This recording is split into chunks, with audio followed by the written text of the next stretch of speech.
My name is Ava. I am 31 years old. I have a background in teaching, so I went to school for music ed. I taught a little with middle school orchestra, choir, and then I went to school and I got my master's in higher ed administration. So then I started to pursue that a little more, did more academic advising and career counseling things. And then I decided, you know what, I'm gonna go back one more time. And I got my doctorate in educational leadership. So now I'm just working in that higher ed. The connection with Mother Emanuel, my grandfather was Reverend Daniel Simmons Sr. So my dad's father. I was just telling someone, 10 years now, I can just take a deep breath. 10 years ago, I was still in school, much more younger, and it kind of just jolted me. And I think I just kept going. And now I'm like, it's been a decade, and there's so much to remember. There's so much to embrace. There's so many stories. There's so many beautiful things that have come about, but there was also so much to process. Just getting around to realizing my grandfather passed away a very national, tragic way, but he had so much life to live and so many beautiful things came out of it. So I'm just getting to that point where I can kind of coast and talk about it more and be well with what has happened. He was a pastor in the AME Church. Much of my life, I remember, we grew up in Virginia, so when we would visit him, we would always have to go to church on Sunday, and we would watch him preach, and then he would try to make us sing and clap along and participate in his sermons. He was really big with coming in and surprising us with visits and saying, hey, I'm in town, let's go out to eat, let's go visit this.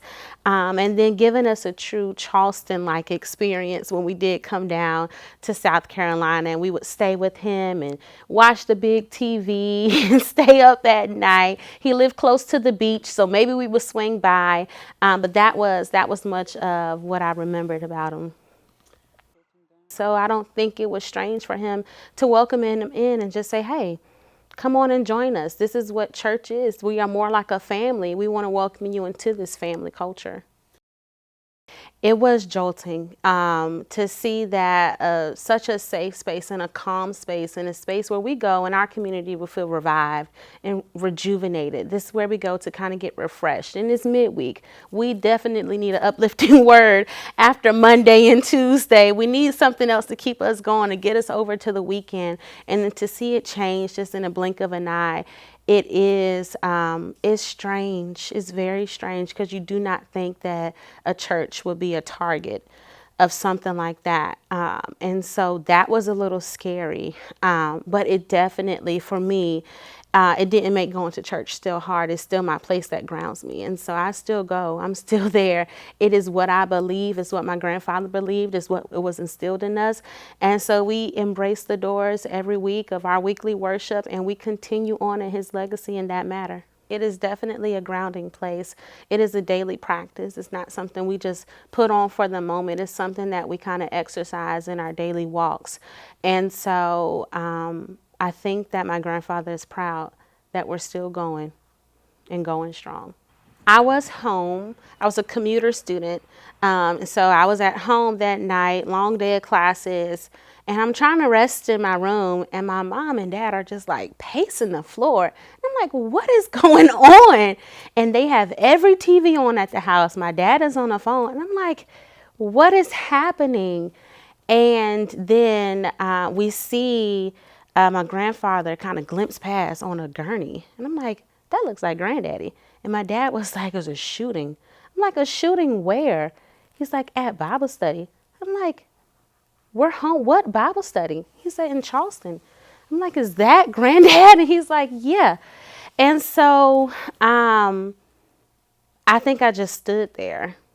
Because at that point, my dad's walking out the door immediately because we're 6.5 hours away. We live in Hampton Roads. It's that length of a drive, whatever time you leave of the day. And so then it's just my mom and I, and I'm like, we have to get ready to go, don't we? And she's like, yeah, this is big. And I'm like, yeah, if it's on the news here, this isn't a random shooting. This is something big. So we gathered ourselves, and my little sister came along with us, and we started to drive down to South Carolina. And as we're in the car, the more real it became that something tragic has happened. Things are just now starting to unblur themselves, and I'm just now starting to get a grip on this was a targeted crime. It was something that was hate fueled. It was something that had a end goal in mind, and we are doing our best to stop that. We got the news that he had passed, so we knew that that was kind of coming, because the more the news came out, the more traumatic we knew that it was. He was wounded in the church, but he passed in the hospital. And so it was in that moment where we're like, oh man, he was fighting until his last breath. He was fighting until the end, and we appreciate that about him.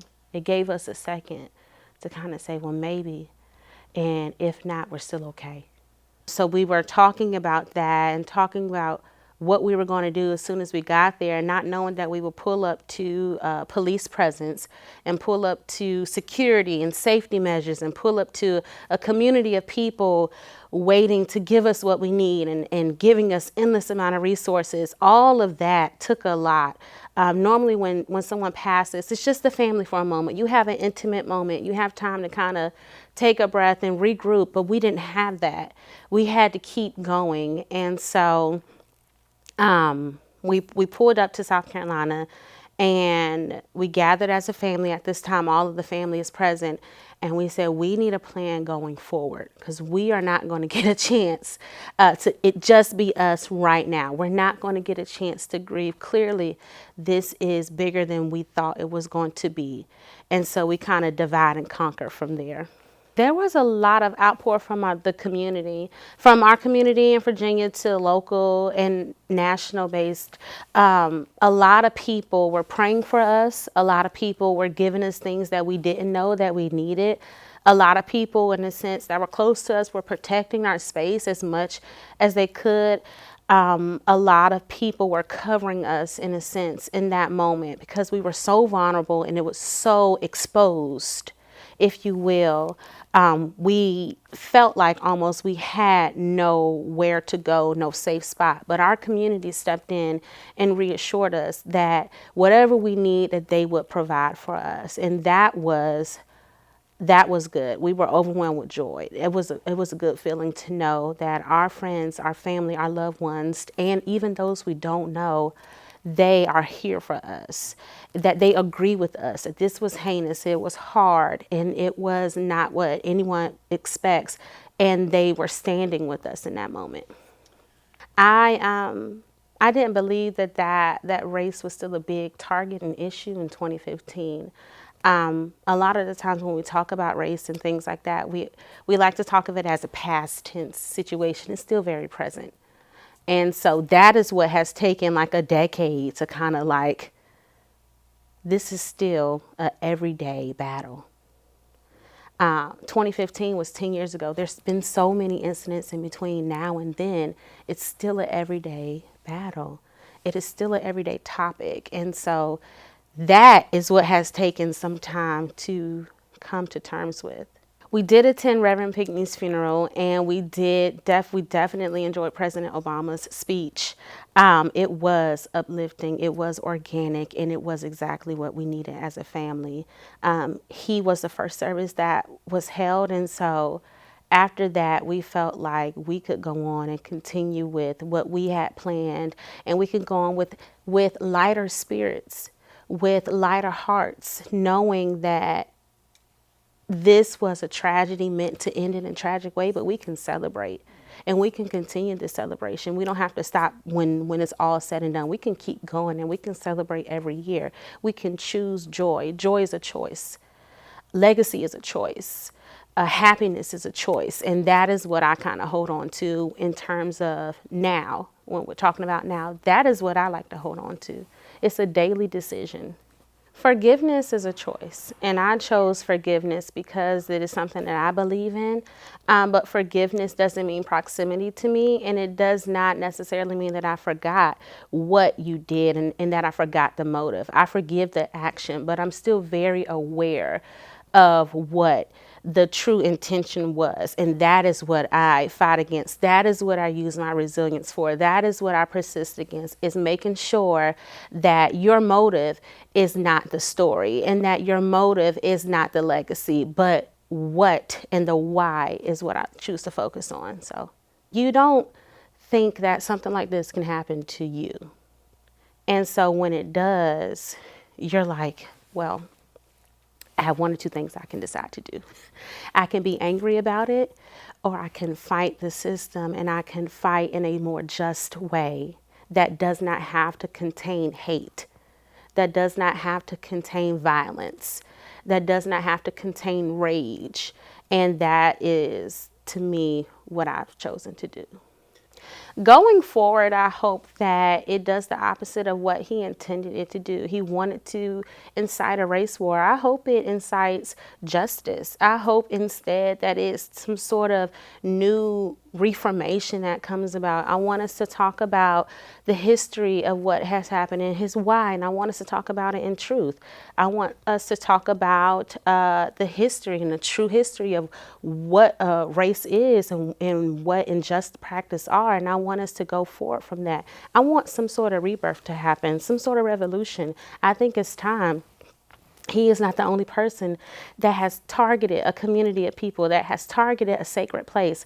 I want us to talk about it. I don't think we'll get forward until we do talk about it. And I think it's time. I think it's time we just take a step back, we dissect it, and that we address it in a healthy and balanced manner. So I think it's being honest on both ends about where we are. And it is more so not just talking just about Emanuel Nine. They are one part of a larger problem that we have. And that is that our country, we do not agree with everything that our country was built on, with everything that our country is dealing with now. We do not agree. And that in itself incites people to act out. And that is where the Emanuel Nine comes in. I think we need to focus on honoring our truth as America. In that, I think we'll be able to find some balance in moving forward. And that truth means embodying every part of American history. That means talking about slavery in truth, Jim Crow in truth, segregation in truth, reformation in truth. It talks about all those things, civil rights in truth, and embracing that these are integral parts of American history, is parallel. And if we talk about it in the parallel manner, then maybe we can both still move forward in the same direction. It is unfortunate. It's sad. It hurts. Yes, but it's our country and it's where we are. And we can't, for the sake of not wanting to deal with the emotions that come with knowing that it's such a bad thing, it's such a horrific thing, we can't just gloss over it. We need to talk about it because it's still there. It still happened. We can't negate that it did. My family grounds me, my faith grounds me, my friends keep me grounded, and that I have realized in these 10 years is that's all I need. If my inner circle and my community keeps me grounded, then I will be okay. I will be okay. And it's something, it's an affirmation you tell yourself, whatever you're going through, it doesn't have to be this level of tragedy. Small things happen that sometimes kick us off balance. And we, at the end of the day, you just need to take a deep breath and say, I am okay. And if I'm not okay, I will be. I will get to the point where I will be.